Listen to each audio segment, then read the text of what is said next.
오늘 본문 우리 고린도후서 6장 우리 11절부터 13절 말씀을 중심으로 마음을 넓히라 하는 제목으로 우리 함께 은혜를 나누기를 원합니다. 오늘 우리 찬양을 드렸는데 그 5곡의 공통된 단어가 뭘까요? 마음입니다. 마음에 슬픔이 가득 찰 때 참 어떻게 해야 되나. 특별히 우리 그리스도인들이 참 마음의 평수를 어떻게 갖는가에 따라서 참 우리의 인생도 달라지고 교회도 달라집니다. 아마 오늘 말씀은 아마 얼마 전에 주일 오전 예배 때 설교를 드린 적이 있는데요. 그때하고는 조금 다른 차원에서 또 말씀을 좀 나누고 싶습니다. 먼저 바울과 고린도 교인들이 굉장히 이제 불편한 관계를 갖고 있습니다. 바울이 고린도 교회를 개척하면서 참 보람도 느끼고 그다음에 믿음도 자라고 정말 재밌었거든요. 근데 거짓 교사들이 바울과 고린도 교인들의 관계를 그만 흔들어 놓고 말았습니다. 왜냐하면 거짓 교사들의 주장에 의하면 바울은 추천서도 없이 이 교회에 오지 않았냐. 그리고 바울이 좀 교활하다. 겉으로는 진실한 척하지만 속으로는 자기 이익을 챙기는 진실성이 없는 사람이다. 한 걸음 더 나아가서 바울은 돈을 밝히는, 그냥 작은 것은 안 받는 것 같지만 큰 거는 챙기는 그러면서 바울이 전하는 복음은 좀 잘못된 거다. 자, 고린도 교인들이 그 이야기를 듣고요. 마음이 그래도 바울이 가르쳐주던 그 진리의 말씀, 거기에 굳게 섰을까요? 아니면 거짓 교사들의 마음에 그냥 넘어갔을까요? 우리는 어떻습니까? 교회에서 갈등이 생길 때 어떤 일이 일어나죠? 그렇게 오래 믿고 신뢰하고 기도하고 사랑하고 이런 어떤 관계에서 어떤 문제가 생길 때에 그 연장선에서 보지 않고 섭섭했던 거, 마음에 안 들었던 거, 그거 누가 이야기하면 그거로 지금까지 해왔던 좋은 부분들을 그냥 삼켜버리는. 그래서 저는 목회하면서 참 교회는 참 이상한 곳이다. 물론 저희 교회는 다르지만은 저는 목회하면서 그런 걸 많이 보게 됩니다. 어떻게 그럴 수가 있을까? 아마 이거는 모든 목회자들의 공통된 특징일 겁니다. 바울의 경우도 예외가 아니었습니다. 왜 이런 일이 일어날까요?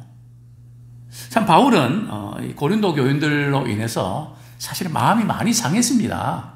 아무리 우리가 믿음 생활을 한다 그래도 또 마음이 상한 거는 상한 거거든요. 바울은 자신의 심정을 이렇게 토로합니다. 고린도후서 2장 4절에 바울의 심정이 잘 나타나 있습니다. 우리 한번 같이 읽겠습니다. 고린도후서 2장 4절 시작. 내가 마음에 큰 눌림과 걱정이 있어 많은 눈물로 너희에게 썼노니 이는 너희로 근심하게 하려 한 것이 아니요 오직 내가 너희를 향하여 넘치는 사랑이 있음을 너희로 알게 하려 함이라. 참 바울은 고린도 교인들을 향해서 참 마음에 큰 눌림이 있었다고 그렇게 고백합니다. 또 걱정이 있었다는 거죠. 그래서 많은 눈물로 고린도 교인들에게 편지를 이렇게 보내게 됩니다. 근데 바울이 이 편지를 보낼 때에 어떻게 내가 목회했는데 당신들이 그럴 수가 있냐. 정말 섭섭하다. 뭐 이런 어떤 마음을 전하는 것이 아니라 바울은 어떤 마음을 전합니까? 너희가 참 근심할까봐 걱정이 된다. 자기 마음을 그렇게 상하게 했는데 말이죠. 바울의 마음은 자기 마음 상한 것만 막 쏟아내는 그런 것이 아니라 너희들이 근심할까봐 걱정이 된다. 그러면서 내가 너희를 향하여 넘치는 사랑이 있음을 너희들이 알아줬으면 좋겠다. 참 바울이 마음을 넓히는 아주 모델링이라 할까요? 분명히 마음에 눌리는 것 사실이라는 거죠. 또 근심이 되고 생각하면 눈물이 나는 것도 사실이다. 그러나 바울의 마음속에는 늘 고린도 교인들이 그 마음속에 있단 말이죠. 그래서 너희들이 참 근심할까 봐 신경이 좀 쓰인다. 그러나 나는 너희들을 향해서 그 사랑이, 그 넘치는 사랑이 변함이 없다. 그것을 좀 너희들이 알았으면 좋겠다. 이게 이제 마음이 넓어진 사람의 특징입니다. 정말 이 바울은 고린도 교인들을 향한 사랑이 늘 마음속에 있었습니다. 늘 고린도 교인들이 바울의 마음속에 있었습니다. 근데 마음이 좁은 사람의 특징은 좀 실망하고 섭섭하면 마음에 들어갈 여지가 없는 겁니다. 바울을 향해서 말이죠. 마음을 쓸 자리가 없는 겁니다. 마음이 좁은지 넓은지 알려면 마음 상하고 그럴 때도 그 사람을 향한 그 사랑, 또 그 사람을 향한 그런 마음이 자리가 있는가, 자리가 없는가. 그 자리가 없다 그러면 마음이 좁은 사람이고요. 그래도 늘 사랑하는 마음이 있다 그러면 마음이 넓은 사람입니다. 다시 본문도 돌아가겠습니다. 고린도후서 우리 6장 11절 제가 다시 한번 읽어드리겠습니다. 고린도인들이여 너희를 향하여 우리의 입이 열리고 우리의 마음이 넓어졌으니. 바울이 고린도인들이여 이렇게 부를 때 말이죠. 이것은 굉장히 애정과 사랑이 담긴 표현입니다. 호칭부터 말이죠. 사람이 어떻게 부르는가에 따라서 감정이 상하기도 하고 열리기도 하거든요. 그 말하는 톤, 올라가냐 내려가냐. 올라가면 그냥 관계가 더 악화되기 쉽고 톤이 내려가면 또 관계가 잘 부드럽게 또 해결될 수 있는 가능성이 많다 그러죠. 고린도인들이여 너희를 향하여 우리의 입이 열리고. 그러니까 마음이 넓은 사람은 제일 먼저 뭐가 열리는가 하면 입이 열려야 됩니다. 미안하다는 말을 먼저 하는 사람이 마음이 열린 사람입니다. 이스라엘 백성들이 죄를 짓고 이스라엘 선생들도 하나님께 말씀하시죠. 오라 나랑 너희들이 변론하자. 하나님께서 먼저 말이죠. 불편한 그런 너희들과 나의 불편한 관계 그냥 그대로 끌고 가지 말고 그거 해결하자. 너희 죄가 조홍같이 신홍같이 붉고 또 그죠? 진홍같이 붉을지라도 양털같이 눈같이 희리하리라. 하나님께서 먼저 이스라엘 백성들을 이렇게 초청해서 자, 그 문제 해결하자. 그렇게 말씀하신 것입니다. 우리가 예수 믿게 된 거, 우리가 먼저 예수님 찾아갔나요? 예수님이 먼저 우리에게 찾아오셨습니다. 하나님이 먼저 범죄한 인간들을 찾아오셨습니다. 하나님께서 먼저 말씀하셨습니다. 그래서 우리가 이 마음이 넓은 사람이 좁은 사람인지 알 수 있는 비결은요, 내 마음이 안 들어도, 마음이 상해도 입이 열려야 돼요. 입이 열리는 만큼 마음이 넓어집니다. 기도하는 만큼, 우리 기도가 뭡니까? 하나님 앞에서 불편한 부분들, 이거 잘못했습니다, 용서해 주세요, 입을 열잖아요. 그래서 우리는 기도하는 사람들은, 믿음의 사람들은 늘 마음을 여는 훈련을 하는 겁니다. 말씀을 듣고 마음이 열리고, 기도해서 마음이 열리고, 봉사하면서 사람들과의 관계 갈등, 막 힘든 그런. 그래서 사실은 우리 힘든 사람들과 부딪힐 때 우리 사람은 피하고 싶거든요. 그러나 하나님께서는 그 힘든 관계를 통해서 우리를 다듬어 가십니다. 우리를 가장 힘들게 하는 사람은 우리의 가장 약한 부분을 건드리는 사람입니다. 사실은 가장 우리가 그 약한 부분이거든요. 요즘 그 안마기들이 많지 않습니까? 예. 근데 안마기에 이렇게 누워서 말이죠. 이렇게 두드릴 때 가장 아픈 부위가 우리 몸에서 가장 안 좋은 부위라 그러죠. 근데 그 부분을 때려야 풀린단 말이죠. 우리 육체도 그렇지만 우리 영혼도 마찬가지입니다. 사실은 그런 관계에서 가장 너무 힘들게 하는 사람 다 좋은데 1대1로 보면 말이죠. 그분 너무 좋은 분인데 근데 이상하게 그분만 만나면 부딪힌단 말이죠. 누가 잘못한 것이 아니라 우리의 가장 예민한 부분을 건드리는 거거든요. 참 힘든 겁니다. 그런데 우리가 그런 어떤 관계 속에서 잘 참고 인내하면서 말이죠. 믿음으로 소화시키면 어떤 일이 벌어지는가 하면 우리 마음이 넓어지고요. 우리 믿음이 성장합니다. 근데 우리가 힘들어서 우리는 그냥 피하고 싶죠. 근데 하나님께서는 서로를 만들어 가십니다. 서로에게 아픔을 줘서, 고통을 줘서 돌아보게 만들고 회개하게 만들고 그게 하나님의 방법입니다. 철과 철은 부딪혀야 연장이 되는 겁니다. 안 부딪히면 도구가 되지 않죠. 그래서 먼저 입이 열리고 우리의 마음이 넓어졌으니.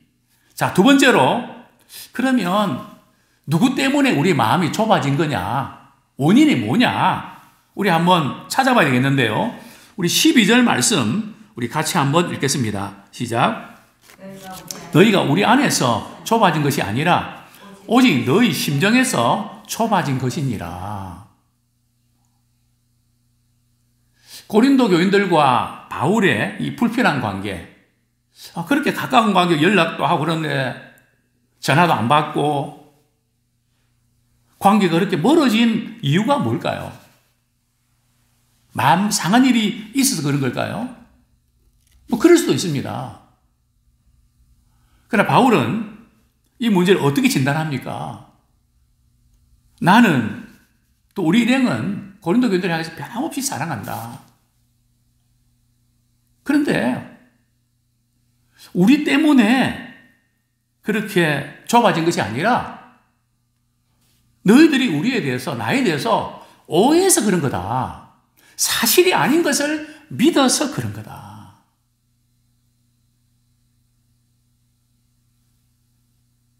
지금 거짓 교사들이 바울을 오해하고 공격했던 그것이 바울의 입장에서 볼 때는 사실이 아니거든요.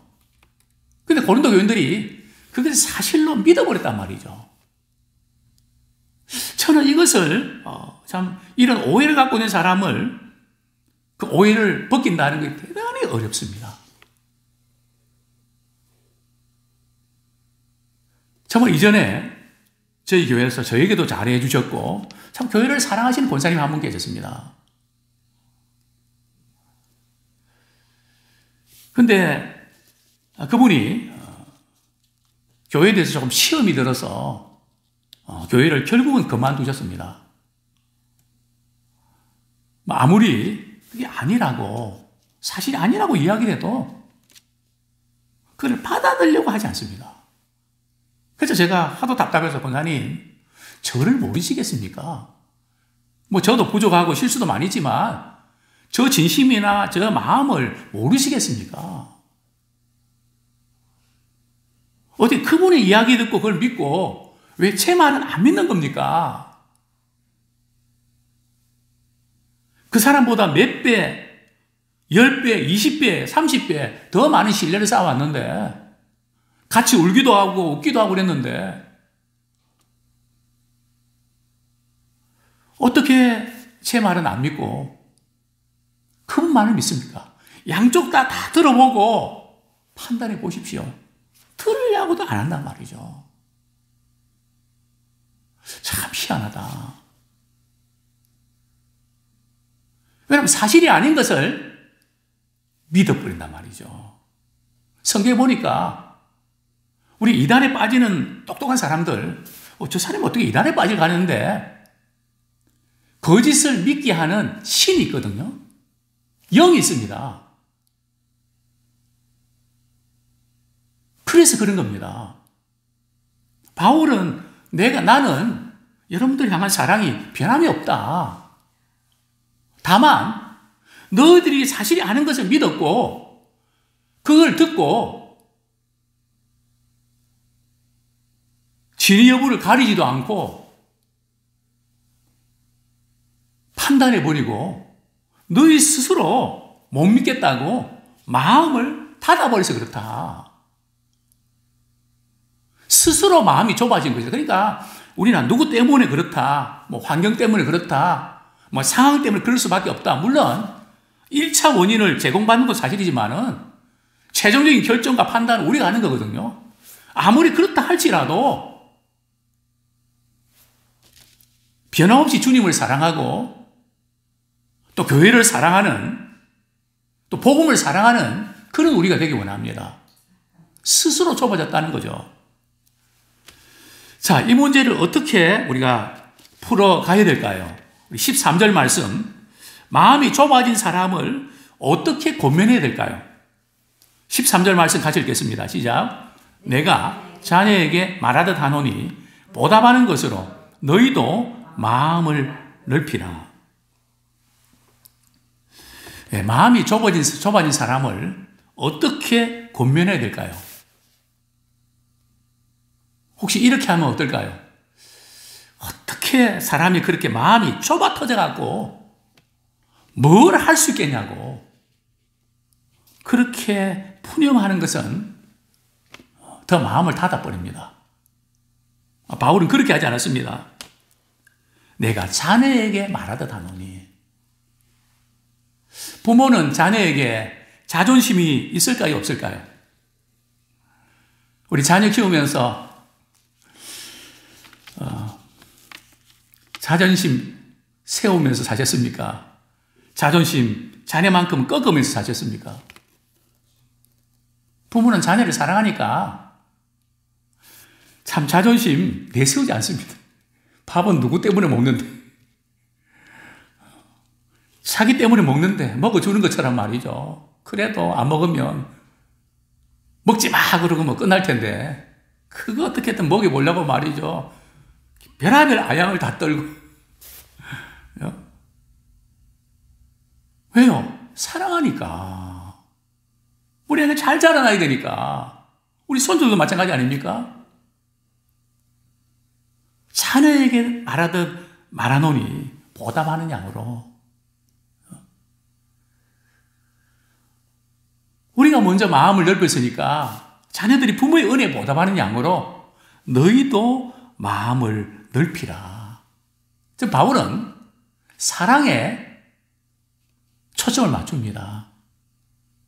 우리가 마음이 좁은 사람의 특징은 옳고 그른 거 따지는 거 그게 틀린 것은 아닙니다. 물론 우리가 옳고 그른 것을 분별할 수 있는 사람이 되어야 되지만 거기에 묶이면 안 된단 말이죠. 옳고 그른 것은 분명해야 되지만 우리는 사랑을 품어야 됩니다. 근데 이게 어렵죠. 공의를 강조하다 보면 사랑이 식어지고 사랑을 강조하다 보면 뭐든지 좋은 것처럼 공의가 약해지는 이것을 완벽하게 이루신 분이 바로 예수님의 십자가 사건 아닙니까? 하나님의 공의와 우리를 향한 십자가의 사랑이 완벽한 조화를 이룬 그것이 바로 예수님의 십자가의 사건입니다. 과연 우리의 마음은 어떻습니까? 혹시 좁아지고 있지 않습니까? 마음이 쪼그라들고 있지는 않습니까? 또 자책감을 나는 왜 이래? 자기 함몰에 빠져서 우리 자신도 모르게 내로우 마인드, 좁은 마음이 되어가고 있지는 않습니까? 불편한 관계를 피하기 위해서 우리는 그 사람 안 만나고 점점 더 나 홀로 집에 들어있지는 않습니까? 참 관계가 불편한 상황에서도 우리 서로 이해하고 받아들이는 우리가 되기 원합니다. 어떻게 해요? 주님이 우리를 받아주셨던 것처럼. 나 같은 죄인도 우리 주님 받아주셨는데 정말 마음이 안 들고 참 그런 분이 많지만